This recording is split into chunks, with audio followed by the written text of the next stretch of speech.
Good afternoon. My name is Taylor Norris, and today I'm going to show you how to add the SaltStack Resource object in Aria Automation Cloud templates. The SaltStack Resource object is an easy way to install the SaltStack Minion on your VM during deployment. Start out by logging into VMware Aria Automation Assembler, formerly known as Cloud Assembly. And in order to add the SaltStack Resource to your cloud templates, you need to make sure that the SaltStack config integration is set up.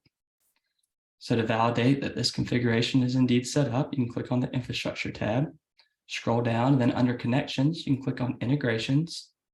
Here you can see that I already have the SaltStack integration set up, but if you don't see this tile in your environment, you can just click Add Integration, then click SaltStack Config and fill out the details. Once you have validated that the SaltStack integration exists, you can start to build your template.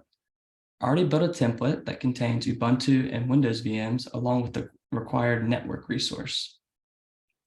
To add the SaltStack config resource, simply drag and drop it onto the canvas, hover over the resource here, click on the dot and just drag and drop it onto both of your VMs. Next, you're going to need to get the master ID. In order to find your master ID, you can log into SaltStack, go to Master Keys, and then copy and paste this master ID here.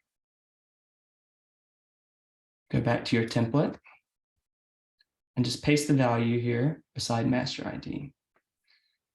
You also have the ability to apply state files when you build your VMs. I have a state file that's already saved onto my file server for SaltStack.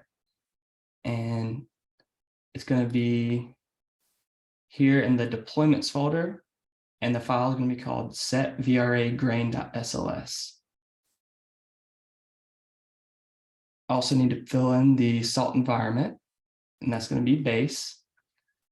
And if we jump back into the SaltStack UI here, we can go to File Server, and then under Base, Deployment, setvragrain.sls, we can validate that this file does indeed exist.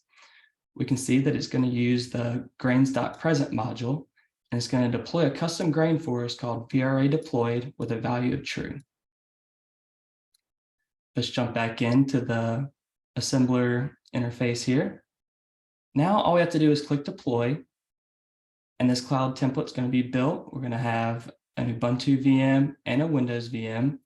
And then the SaltStack resource is going to be installed on both of these VMs, and we're going to make sure that we apply this state file in the process. So I'm going to pause the video here while this deployment is in progress, and then we'll come back once the deployment is complete.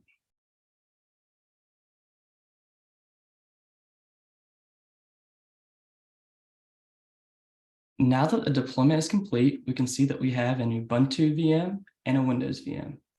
The Ubuntu VM is going to be called FD Amer, a couple zeros here, and then ending in 19. And then the Windows is going to end in this 20. So if we go back to the SaltStack config UI, we can go into Targets and Linux. We can see that the 19 was indeed created. And if we go back and click on Windows, we can see that the 20 was also created with the Minion installed. Now remember, we also applied that SLS file that's going to create the custom grain for us. So if we click on this Minion ID here, under Grains, we can scroll down to the bottom, and we can see that our custom grain, VRA deployed true, was indeed created for us. In this video, we learned how to use the SaltStack config resource object to deploy the Salt Minion using a cloud template. We also learned how to add a custom grain during deployment. I hope this video was helpful. Thanks and have a great day.